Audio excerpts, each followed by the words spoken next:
Baik, selamat siang semuanya. Aduh, suaranya gak gerok ya.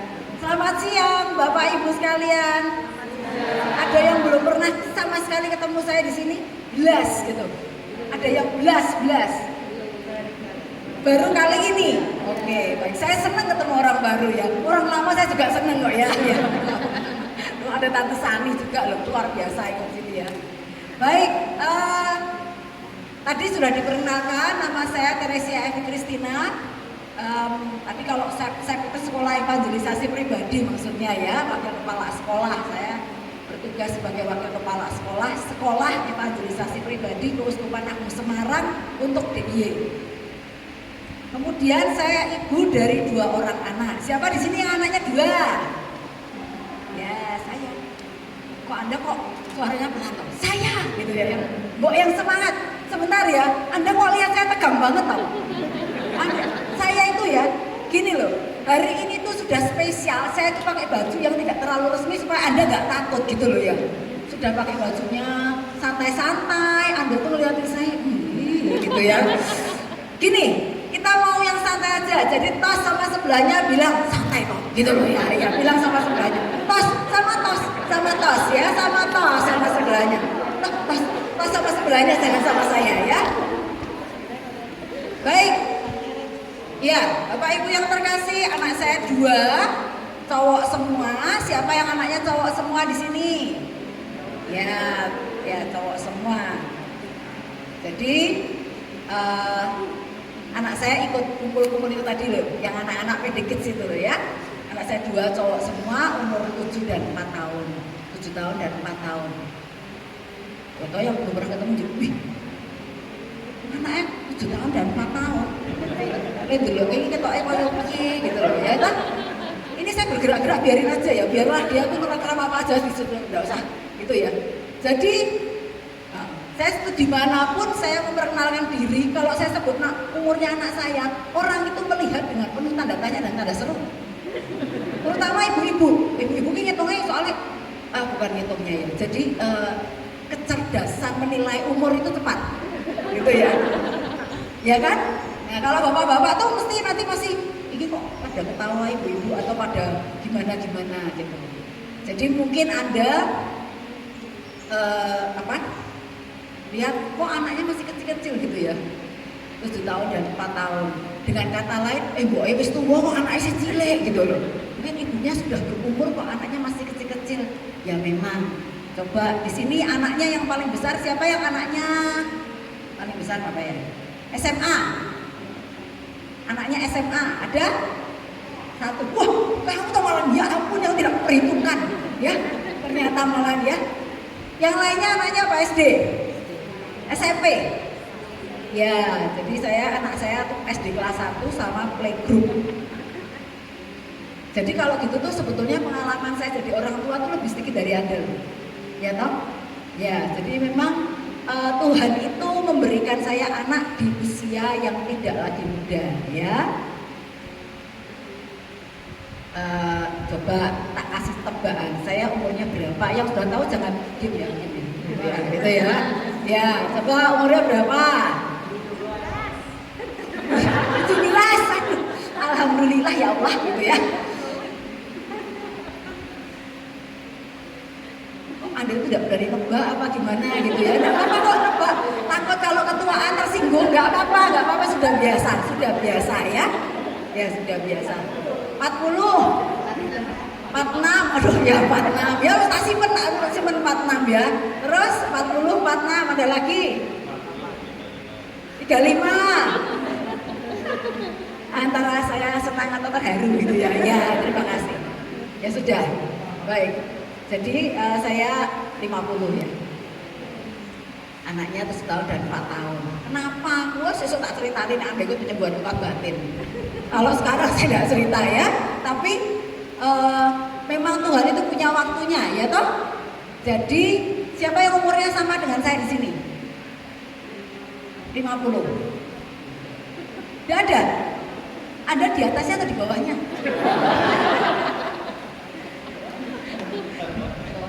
Di bawahnya ya, gitu. Ya baiklah. Jadi Saya bersyukur kalau nggak ada yang di atas saya, berarti walaupun pengalaman saya punya anak itu kalah sama Anda, tapi umurnya tua aku. Nah, gitu itu yang penting ya.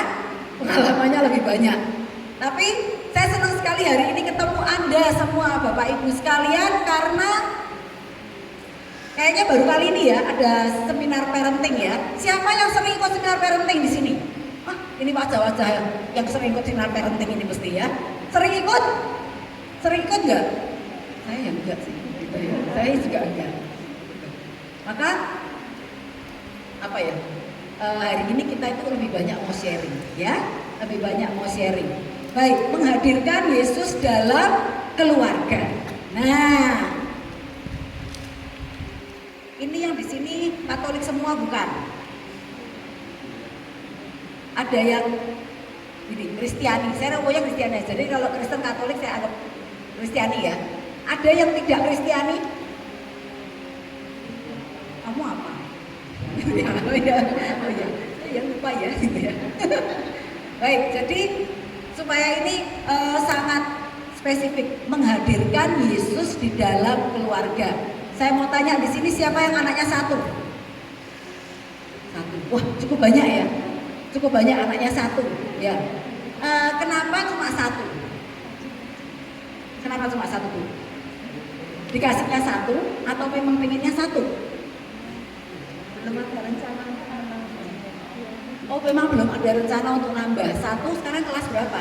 Kelas 1 SD. Wah, sama dong anak kita putus ya, kan bersamaan. Berarti 7 tahun ya? Kira-kira 7 tahun ya? 8 tahun. 8 tahun. Oke. Jadi belum rencana mau nambah. Tapi nggak ada rencana. Kok pengen nambah nggak? Kayaknya enggak. Oh, kayaknya enggak. Kenapa repot ya? Banyak faktor yang menjadi pertimbangan. Oh, banyak faktor yang menjadi pertimbangan ya. Saya juga sudah tutup pabriknya ini Bapak Ibu. Sudah tutup pabrik. Tapi kalau saya itu faktor U, ya toh. Anak saya 2 cowok itu. Kita tuh kalau belum punya anak, tanya, kamu randu anak. Dua anak siji, kok pengen ini siji tuh pengen siji. 2 anak loro, cowok semua atau cewek semua, bawa lagi toh, ben komplit ya toh, ya enggak? Saya tuh selalu ketemu orang itu selalu pada bilang gini, bawa lagi toh, tambah 1 lagi, biar komplit. Bagi saya sudah komplit, belum ada perempuannya. Biar komplit, bagi saya tuh cowok-cowok sudah komplit ya. Nah, tapi orang tuh standarnya kan komplit itu kalau cowok cewek ya toh. Sudah gitu, sudah tutup pabriknya. Enggak apa-apa nambah lagi. Ini seket loh, itu saya bilang gitu. Enggak apa-apa. Oh, dalam hati saya gundulmu. Seket sama 2 anak mana ini loh. Anda tahu ya, anak saya tuh 4 tahun sama 7 tahun. Itu cowok semua. Setiap hari loncat-loncat, setiap hari main kuda-kudaan, dan papinya tidak suka main kuda-kudaan. Jadi siapa yang harus menghadapi mereka? Mbok itu lagi, gitu loh. Ya kan, bayangkan kalau saya punya anak lagi. Waduh, remek ini boyok gitu loh. Nah, terus ada lagi orang itu memang tidak pernah puas pertanyaannya. Anaknya cowok ya, jadi romo ya. Anakku kan jadi romo. Saya bilang, boleh, tidak apa-apa. Kalau Tuhan mau anak saya jadi romo boleh. Dua-duanya boleh. Boleh. Saya bilang gitu. Loh, kok boleh toh Bu? Gitu lagi. Iki saya takon, tapi kok malah setelah saya jawab, saya tuh boleh loh. Anak saya dua-duanya Tuhan mau jadikan mereka romo semua. Puji Tuhan, ya toh? Puji Tuhan enggak? Sing mantok wis siji. Terus ibu yang tanya sama saya itu, kok boleh loh anaknya jadi romo? Loh, kenapa tidak? Loh, nanti jenengan itu kalau sudah tua sing ngopeni sapa? Nah, toh? Kepikiran ini. Loh, mesake toh. Berarti anak itu dilahirkan hanya untuk direncanakan ngopeni kita waktu tua. Aku punya anak supaya anakku ngopeni aku nek tua. Loh, kok enggak? Supaya ikut jalannya Tuhan, kok enggak gitu? Wes pokoknya elelan gitulah, pokoknya dia malah elelan. Terus ibu yang nanya saya ini kan punya anak cowok juga. Katanya, Bu, kalau anaknya jadi romo boleh? Ah ya enggak boleh saya. Ya, maka anak saya itu yang pertama saya dapat setelah penantian 16 tahun ya. Jadi saya itu kan saya 50 tahun, berarti saya melahirkan anak pertama saya umurnya 7 tahun. Berarti saya melahirkan anak pertama umur 43, anak kedua umur 46. Nah, yang pertama ini sejak di dalam kandungan boleh katanya langsung ibu banget toh, gitu ya. Sudah saya kasih tahu banyak hal. Pokoknya pesan sponsor ibunya, mamanya itu sudah masuk sejak dalam kandungan. Siapa yang waktu hamil, bapak-bapak jangan tunjuk jari ya. Ya ibu-ibu yang waktu hamil kasih pesan sponsor ke anaknya. Ya, 1, 2. Nah, meh tak tanyain, bentar. Dikasih pesan sponsor apa anaknya? Jadi anak yang sehat, patuh sama Tuhan. Patuh sama Tuhan. Anak yang sehat patuh sama Tuhan. Patuh sama orang tua enggak? Kalau patuh dengan Tuhan, analogi saya pasti patuh dengan Tuhan. Oh, paket komplit gitu ya berarti gitu ya berarti. Oke, kita berikan tepuk tangan dulu ya. Itu di dalam hati apa dikasih diomongi? Diomongi, dikatakan. Oke, ya. Kamu bilang apa? Jadi anak yang sehat, jadi anak yang mandiri, bahagia. Anak sehat, mandiri, bahagia. Kita berikan tepuk tangan dulu ya. Dibilangin apa dibatin kok? Dibilangin, betul ya. Jadi Bapak Ibu yang terkasih, nanti kalau hamil lagi, masih ada kemungkinan hamil lagi nggak? Bapaknya, ibunya, gitu ya. Ya, anak itu harus kita kasih tahu dari, kan dia mendengar toh, kan dia setelah usia berapa? Dia kalau 5 bulan tuh sudah dengar suara mamahnya, sudah bisa nangkap suara mamahnya umur 5 bulan. Bahkan ya, tadi kan sudah dibilang 9 tahun ini saya itu intens di penyembuhan luka batin. Wah, ternyata kalau di dalam kandungan ini kejadian, walah itu lukanya. Jadi anak yang janin loh, baru 2 bulan mau digugurkan ya. Ini pembicaraan, ini mungkin pacaran kebablasan, terus yang perempuan hamil. Pembicaraan antar ini papa mamanya gitu ya. Terus gugur ke baik. Tapi akhirnya tidak gugur. Itu anak nanti biar banyak yang setelah tumbuh karo papanya padu terus, berantem terus sama mamanya. Nggak tahu kenapa ya, ternyata itu dia dengar suaranya loh sudah. Janin itu sudah mendengar suara ya. Maka waktu saya hamil anak pertama itu saya banyak banget pesan sponsornya. Saya bilang pokoknya jadi anak baik, nurut sama papi mami. Nggak nurut sama orang lain terserah. Loh, saya bilang gitu, yang penting nurut papi maminya toh. Harus sayang sama Tuhan Yesus. Harus ikut sekolah evangelisasi pribadi. Kasih tau gitu, iya loh, mamanya guru sek kok. Makanya anak saya itu yang pertama namanya Evan.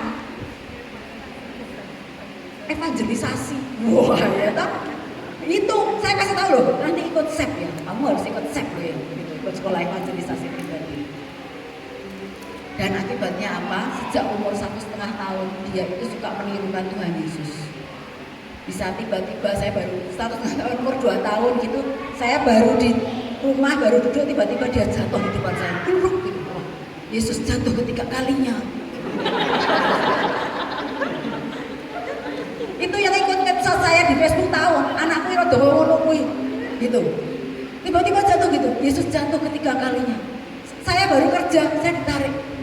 Sini Simon, aku Simon dari kirain langsung melu ngangkat salib gitu loh. Simon, ya gitu ya. Ya itu akibat doa mamanya. Dan puji Tuhan loh, anak saya yang pertama itu nurut banget sama saya. Sama orang lain enggak sih? Sama saya dia nurut. Sama yo, pokoknya yang penting kan nurut mamanya toh, gitu. Jadi makanya apa yang di dalam kandungan itu kalau nanti ada hamil lagi ya sebelum saya lupa, benar-benar tanamkan yang baik. Nah saya itu termasuk yang juga terluka di dalam kandungan. Saya termasuk yang terluka di dalam kandungan. Kenapa toh? Mami saya itu anak pertama, saya anak kedua ya. Mami saya itu anak pertamanya perempuan, kakak saya perempuan. Setelah 5 tahun baru hamil saya lagi. Zaman 50 tahun yang lalu kan belum ada USG. Jadi mami saya kepengen anak apa? Cowok. Ada anak pertama sudah cewek, 5 tahun gak isi meneh. Pengen anak cowok. Maka mami saya tuh pengen anak cowok. Semoga ini cowok. Dan waktu lahir di panti rapih ya. Lahir kan keluar kan kepala dulu toh ya. Keluar gitu. Mami saya sudah ngedeng-ngedeng kan enggak dibius gitu, ngedeng-ngedeng itu keluar dokternya bilang, wah ini kayaknya cowok gede. Saya tuh lahirnya 4/4 kilo.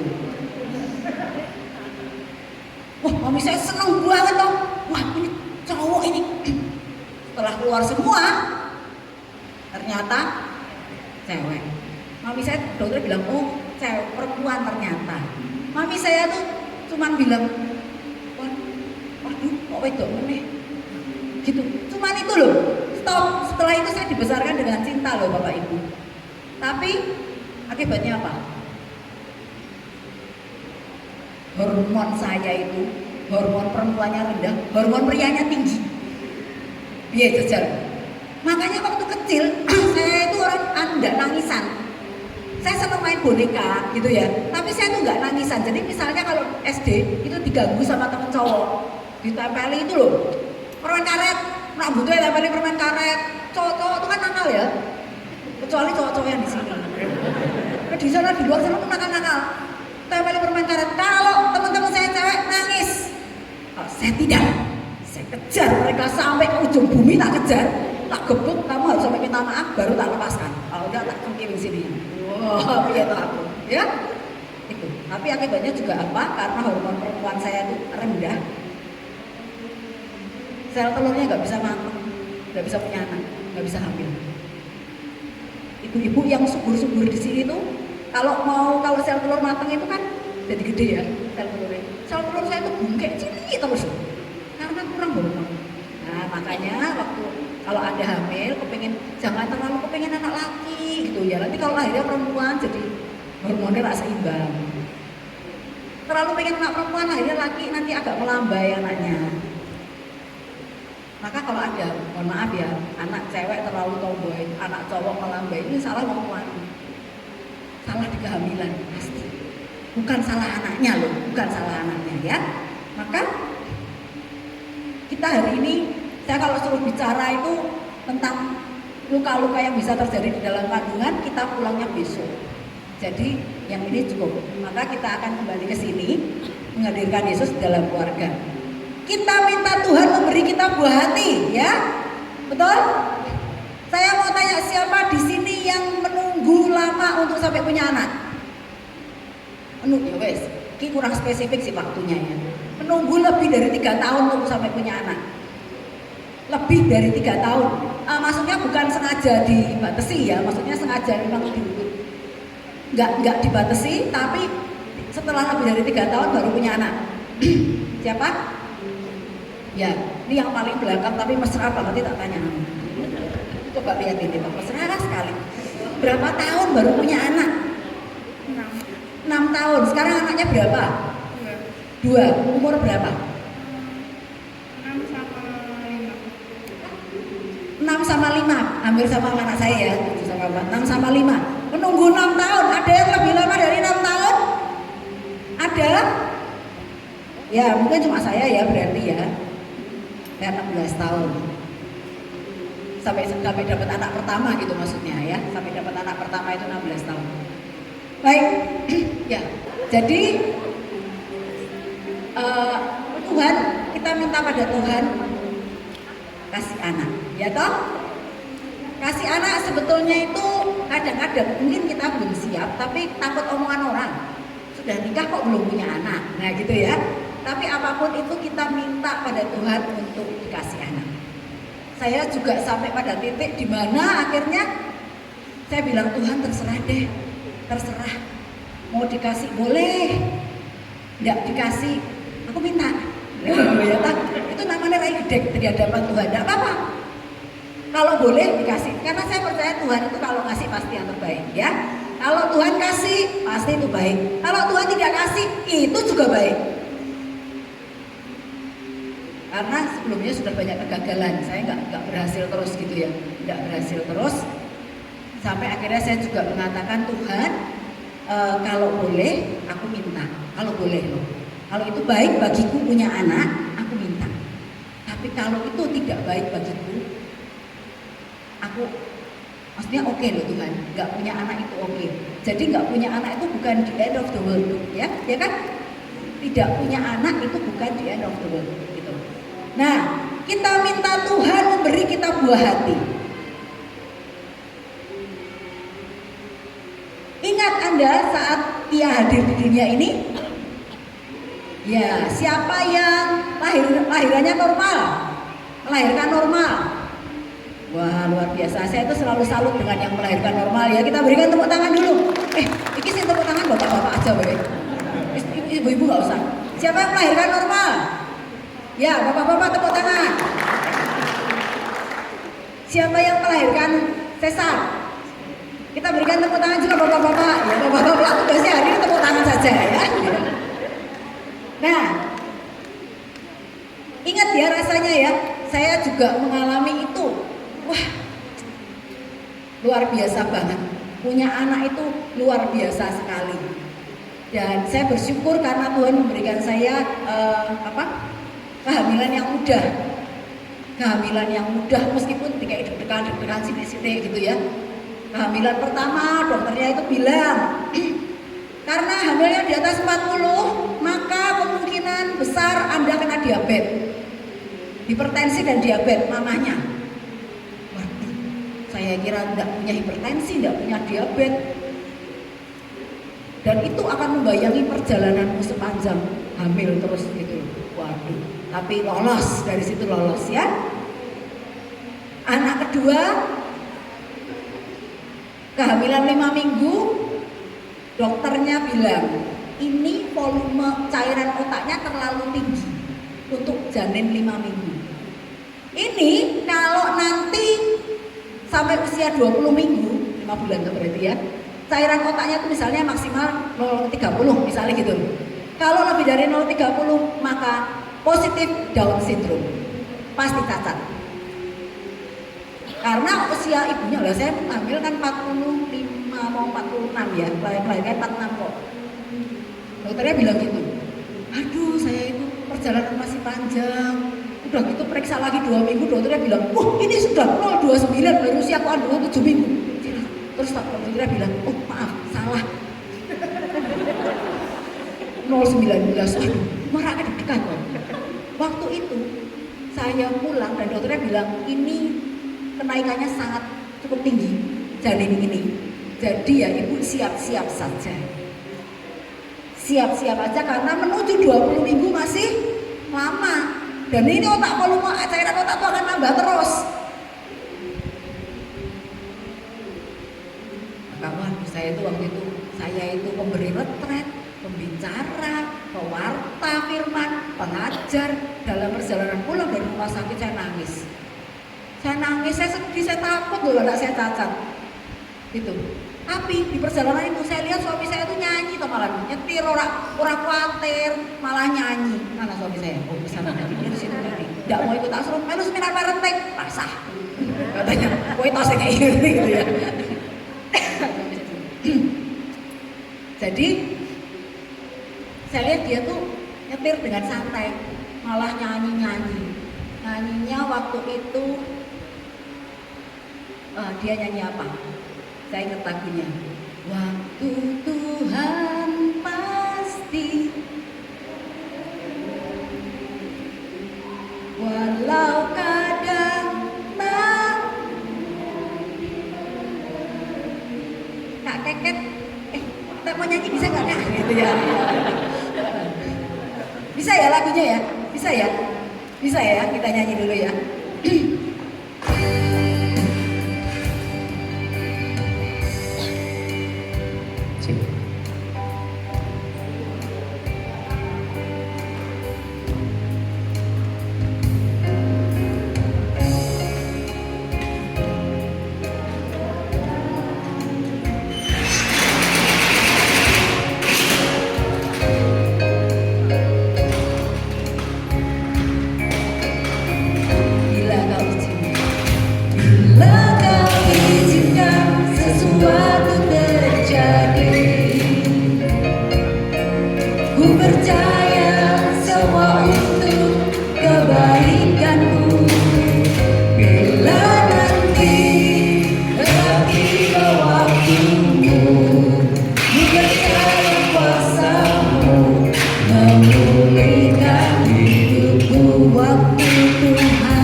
bilang sama dia, di sini semua bisa bahasa Jawa nggak? Ada yang nggak bisa bahasa Jawa? Bisa nggak Pak? Nggak bisa? Oh, tadi kok ikut ketawa? Solider ya Pak ya? Oh ya baik. Kalau saya sampai keturunan bahasa Jawa ini istrinya bisa? Translate ya? Iya. Jadi saya bilang sama dia, kamu kok malah nyanyi santai-santai kok nggak khawatir, dokternya bilang tadi kayak gini loh, saya gitu. Karena saya sambil nangis tadi mobil. Terus suami saya tuh bilang gini, kalau Tuhan kasih, pasti dia kasih yang terbaik. Aku kok nggak takut sama sekali. Dia bilang gitu. Wah, itu saya kayak ketaper, gitu. Karena apa? Karena suami saya itu orang yang biasa, yang pewarta. Saya tuh kan ngomong sama orang, jangan khawatir, Tuhan itu baik, ya toh? Ya, Tuhan itu baik, besar setianya. Ya, Yeremia 29 ayat 11, Bapak Ibu. Rancanganku adalah rancangan damai sejahtera dan bukan rancangan kecelakaan. Ngadepi ngono kok nangis, khawatir. Saya kayak ketampek gitu. Hari itu saya belajar dari suami saya. Terus pulang, saya berdiri di depan kaca. Saya bilang, anak ini akan menjadi anak yang sehat, lucu, tidak kurang satu apapun. Dan setiap pagi saya bilang, saya imani itu loh, anak ini akan menjadi anak yang sehat, kuat, lucu, tidak kurang suatu apapun. Tenan lahirnya, ya ampun, nyebluk, ginu-ginu, lucu, sehat, puji Tuhan. Ya, maka saya rasa itu apa yang kita percaya sebagai rahmat Tuhan itu bisa terjadi kalau kita punya iman. Ya, untung suami saya gitu. Kalau enggak kan, wah, ya. Nah, saat anak kita hadir, nah anak itu katanya permata hati, ya toh? Katanya permata hati. Saya yakin di sini nih semua mencintai anaknya luar biasa, ya. Saya lihat bapak-bapak di sini, bapak-bapak yang mencintai anaknya pol-polan. Setuju? Kalau Anda belum lihat bapaknya kok sudah setuju gitu ya, dilihatin bapak-bapak di sini, ya. Maka sekarang kita mau lihat, apakah kerinduan hati Anda untuk hidup anak Anda nanti? Nah, Anda kepengen anak Anda sekarang kan rata-rata umurnya mungkin berapa ya? Katakanlah 15 tahun lagi ya. 15 tahun lagi Anda kepengen anak Anda jadi orang yang seperti apa? Ibu? Takut akan Tuhan. Apalagi? Sukses. Ya, apalagi? Yo, yang terbaik ya. Kalau banyak-banyak suka sama Tuhan ya, gitu ya. Pengen anaknya kayak apa? Sukses, bahagia, dan takut akan Tuhan. Sukses, bahagia, dan takut akan Tuhan. Cowok nggak anaknya? Cewek. Oh, cewek. Jadi suster boleh ya? Boleh. Anaknya cowok apa cewek? Cewek, ya. Pengennya 15 tahun lagi dia jadi seperti apa? Anak yang penuh cinta dan yang sabar. Penuh cinta dan penuh kesabaran. Sama pinter lah. Oh, nek sabar kok mau dibodohi cowok-cowok ya toh? Gitu. Soalnya saya dulu gitu, ini pengalaman pribadi, ya toh sabar kok orang pinter tapi jadi tertipu berkali-kali gitu ya. Sabar dan pinter tambah ya Bu ya. Saya tambahin ya. Baik, jadi saya yakin Anda semua punya keinginan yang positif, yang bagus untuk anaknya semua, ya. Amin. Amin. Nah, sekarang kalau gini, kita semua pasti punya keinginan yang terbaik untuk anak kita, pasti. Dan kita pengen anak kita juga hidup yang baik, mengalami hidup yang bahagia di keluarga, ya. Betul? Maka kan temanya hari itu menghadirkan Yesus dalam keluarga. Nah, saya mau minta ada jawaban Anda rame-rame, saya tunjuk jari tunjuk. Apa yang sudah Anda lakukan sampai hari ini untuk berusaha menghadirkan Yesus dalam keluarga Anda? Tunjuk jari. Ini tidak ada benar salah, nggak ada benar salah. Jadi jangan takut. Ya, wah ya Pak. Apa? Doa bersama. Kita berikan tepuk tangan dulu dong. Doa bersama. Ada lagi. Ada lagi. Kok liatin saya semua ya? Apa Pak? Setiap minggu? Hari Minggu membaca kitab suci sama anak. Pulang dari gereja atau pas malam?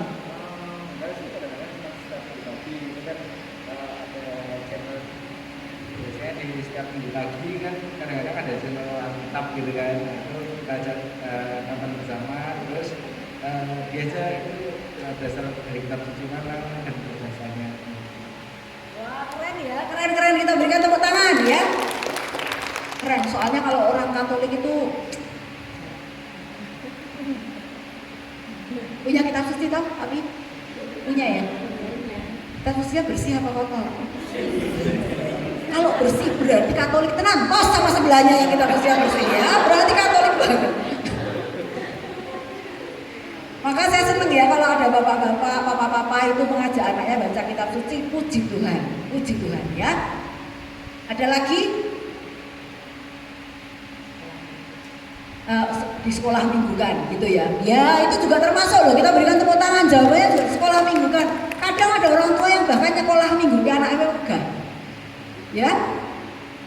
Terus apa lagi? Ada yang ngajari anaknya bersaksi? Belum ya? Apa mamanya mungkin ya belum pernah bersaksi ya toh? Gitu. Ya, anak saya itu agak ekstrim gitu ya. Saya itu sampai kebingungan kualan. Jadi sekarang tuh dia mempertanyakan Trinitas. Terus saya tidak berdebat. Wah, edan bocah kelas 1 ngajak berdebat Trinitas. Dia belajar dari Bible for Kids, dari itu gitu loh. Gitu. Jadi wah, gitu ya. Kritis sekali.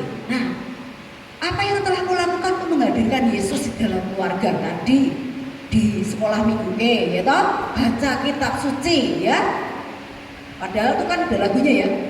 Baca kitab doa tiap hari, doa tiap hari, doa tiap hari. Harusnya sih tiap hari, tapi seminggu sekali sudah bagus daripada tidak ya toh? Daripada enggak. Lalu tadi apa tadi? Doa bersama ya. Itu semua itu baik, bagus sekali. Nah, sekarang saya akan katakan di luar yang ada. Saya tadi sudah menduga Anda akan memberikan jawaban itu. Sekarang saya akan katakan bagaimana atau cara menghadirkan Yesus dalam keluarga. Bapak Ibu, kira-kira 3 bulan terakhir ini saya tuh didatangi cukup banyak orang tua yang anak-anaknya itu SMA sampai kuliahan. Dan sebagian besar dari mereka itu anaknya jadi agnostik atau ateis. Padahal di rumah itu sudah sangat luar biasa. Doa bersama ya, terus baca kitab suci. Terus orang tuanya, ibunya itu kalau ada apa-apa tuh, wah puji Tuhan, kamu harus bersyukur sama Tuhan. Kita bisa begini karena Tuhan, ya toh? Mau menanamkan nilai itu loh. Tapi akibatnya apa anaknya? Anaknya itu sekarang malah jadi ateis. Terutama yang mereka yang kuliah itu loh. Bukan di Jogja, kuliahnya keluar gitu. Ada yang di Singapura, ada yang di Australia, ada yang di Jakarta. Dan mereka lama-lama tidak percaya Tuhan. Jadi kalau mamanya ngomong, udah lama dari dulu Yesus terus bosen. Aku gak butuh Yesus. Dan waktu kemarin saya mendampingi retret sekolah evangelisasi pribadi ya, ada peserta yang muda itu saya katakan mereka SMA 18, 17, 18 anak-anak cewek, dan mereka diikutkan sekolah evangelisasi pribadi itu oleh orang tuanya yang sudah ikut sebelumnya dan merasa terberkati. Anakku tak ikuti, dan anaknya ini satunya lektor, satunya organis gereja, dan sesi konseling di retret ini anak-anak ini, gadis-gadis muda ini datang pada saya dan semua keluhannya sama, nggak tahan disuruh orang tuanya berjalan di jalan Tuhan terus, nggak tahan.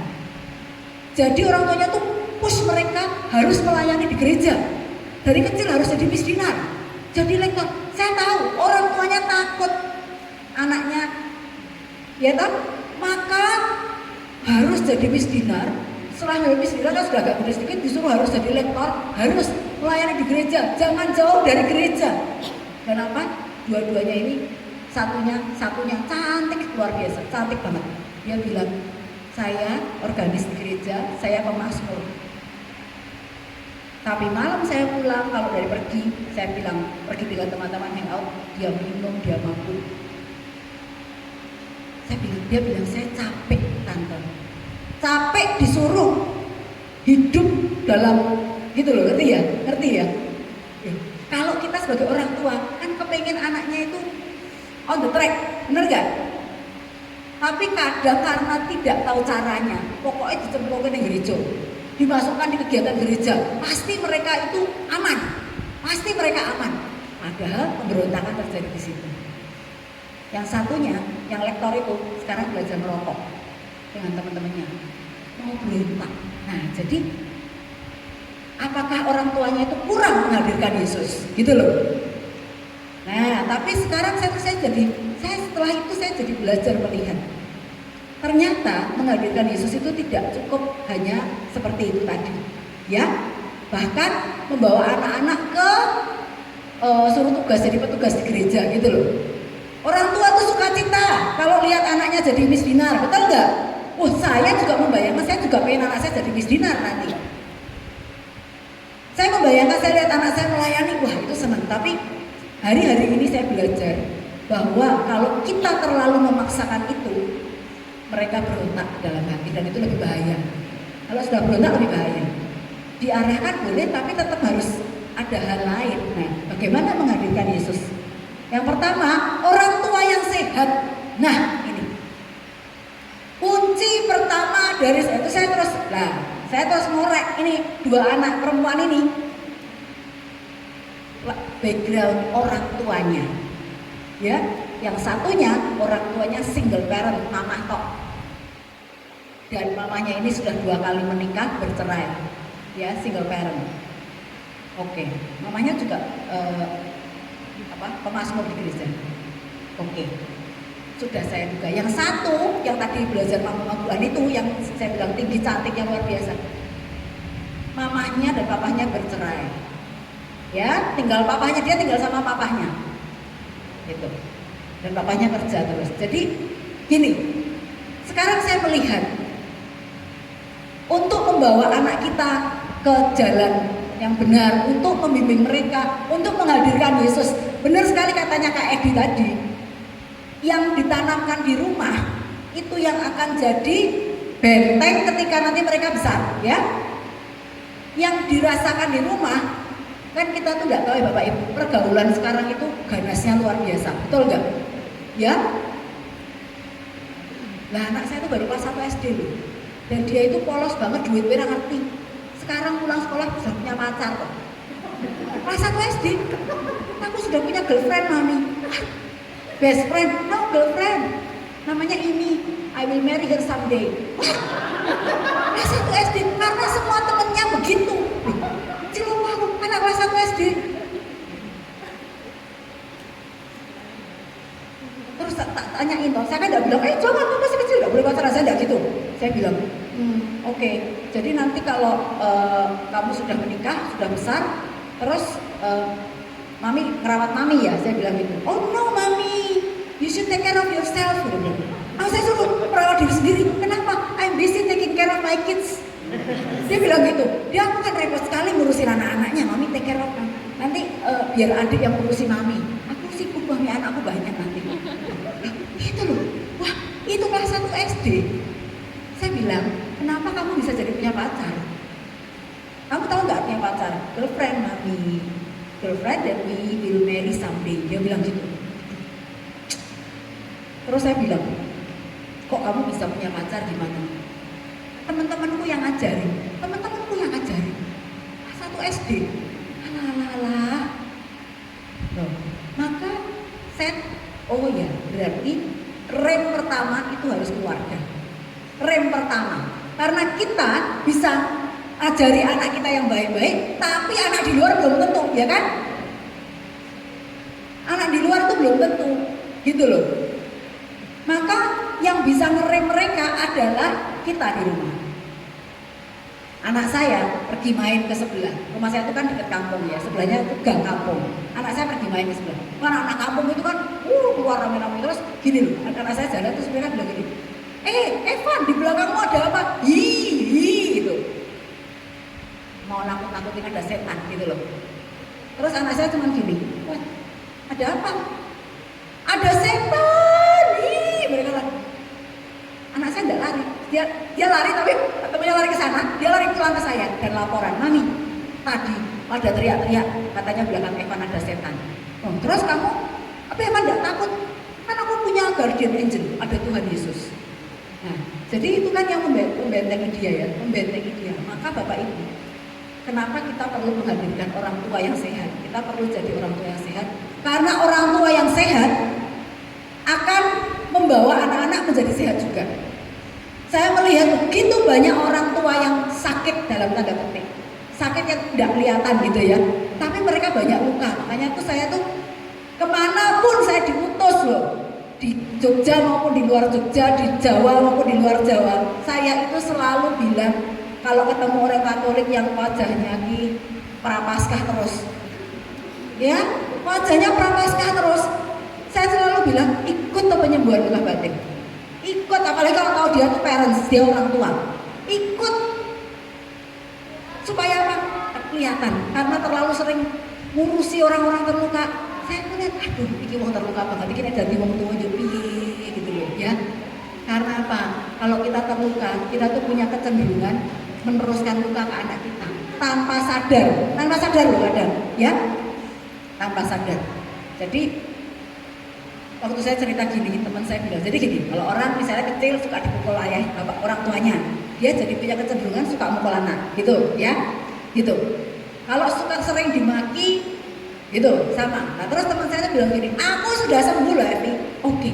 Aku sudah tidak meneruskan luka dia kan, kalau saya ajak penyembuhan luka batin tidak pernah mau. Saya tahu dia terluka berat, tapi tidak mau.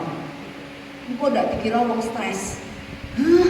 Kamu ikut penyembuhan luka batin itu sebenarnya bukan kamu orang stres, tapi kamu jadi tahu orang stres di sekitarmu itu seperti apa, karena apa. Jadi lebih memahami orang lain juga loh, ya toh.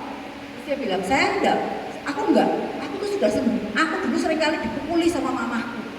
Aku sekarang nggak pernah pukul anakku loh. Berarti kan aku sudah, kamu bilang kan meneruskan luka, aku sudah nggak meneruskan luka. Dia bilang gitu. Tapi apa Bapak Ibu? Anaknya itu, saya ketemu anaknya SMP. Saya tahu anaknya itu penuh penderitaan, tekanannya tinggi. Jadi apa yang dilakukan mamanya? Mamanya mukul enggak? Nangani gitu enggak? Karena dia dulu dipukulin kan. Tapi apa? Apapun yang dilakukan anak ini tidak pernah cukup untuk mamanya. Karena waktu kecil mamanya tuh selalu dilekin bodoh, goblok gitu loh. Jadi apapun yang dilakukan si anak ini, mah aku dapat nilai 70. Dapat kok cuma 70. Apa itu dapat 70? Gitu ya. Terus dia belajar lagi, dapat nilai 80 ya.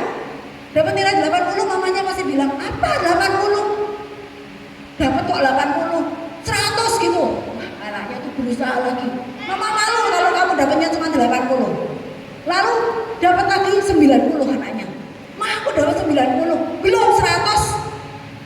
Akhirnya dia sampai nggak main itu ya, nggak main keluar. Dia dapat 100. Dan dia pulang, dia tunjukkan mamanya, "Ma, aku dapat 100 loh, Ma, aku dapat 100." Anda tahu apa yang dibilang mamanya? Baru kali ini aja bangga. Mama nggak bangga, malu mama kamu baru kali dapat 100. Dan anaknya ini perempuan ya, itu loh menang robotik challenge. Ya, dia tuh di sekolah nggak terlalu pintar sih, nilainya tuh ya, wis mungkin kalau ranking ya di 20-an gitu loh. Tapi menang lomba robotik loh. Terus dia bilang, "Mah, dia bisa bikin robot kecil gitu ya, yang bisa ngumpul ke sampah." Lucu banget dong. Dari apa saya nggak ngerti. Dan dia bilang, "Ma, aku menang loh, Ma." Cuma robot kayak gitu buat ngelola sampah buat apa? Nggak bisa buat cari duit. Mamanya ngomong gitu. Jadi itu ya. Orang tua yang tidak sehat di bawah sadar. Dan dia selalu bilang, "Aku udah nggak mukul anakku loh, Evi." Oke, kamu nggak mukul, tapi kamu menghancurkan dia dengan kata-kata dan dengan tidak menghargai dia. Benar ya? Nah, maka orang tua yang sehat buat saya sangat penting. Buat saya sangat penting. Kuncinya anak-anak itu orang tuanya sehat, secara mental terutama, secara rohani terutama.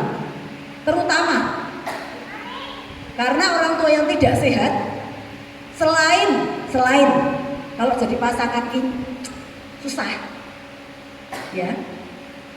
Wanita yang banyak luka batin dan belum beres, itu kalau jadi istri kasihan suaminya, demikian juga sebaliknya. Belum lagi anak-anaknya, terutama anak-anak, karena anak-anak itu nggak bisa fight.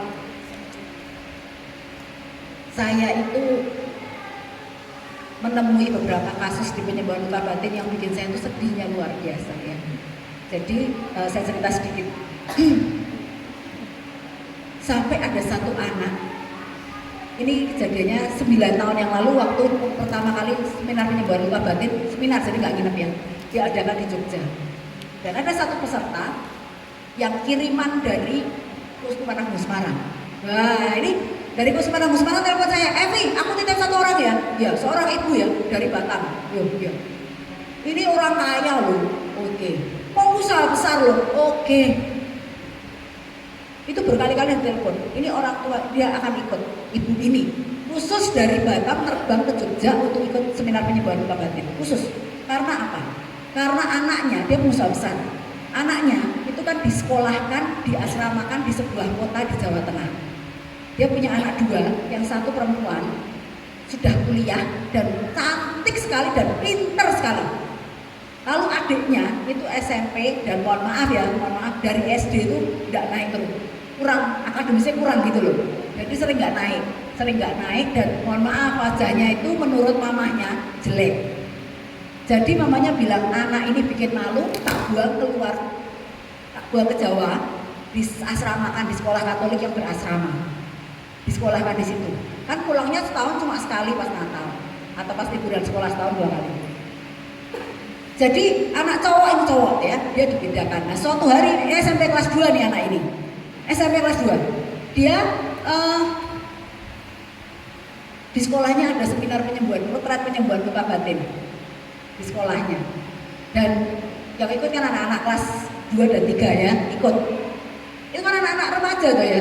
Lalu ketika ditanya suatu hari sama pembimbing retretnya, cita-cita kalian kalau kalian sudah besar pengen jadi apa? Wah ini di sini tulis pengen jadi dokter, pengen jadi apa gitu ya ditanya. Si anak ini si A gitu ya misalnya. Kalau sudah besar mau jadi apa? Dia bilang kalau sudah besar aku mau bunuh mama. Mau bunuh mamanya. Nah, kenapa? Karena ternyata dia kan merasa sangat dibedakan. Lalu dia sering dimaki-maki mamanya sebagai bodoh, anak sial dan sebagainya. Lalu terakhir itu dia pulang ke pas liburan Natal, HP-nya rusak. Jadi kalau kakaknya itu HP-nya yang bagus ya, yang canggih, yang harganya katanya di atas 15 juta. HP dia itu yang 1 jutaan gitu loh. Terus HP-nya itu rusak. Terus dia bilang mamanya, "Ma, HP-ku rusak, aku minta ganti toh, Ma."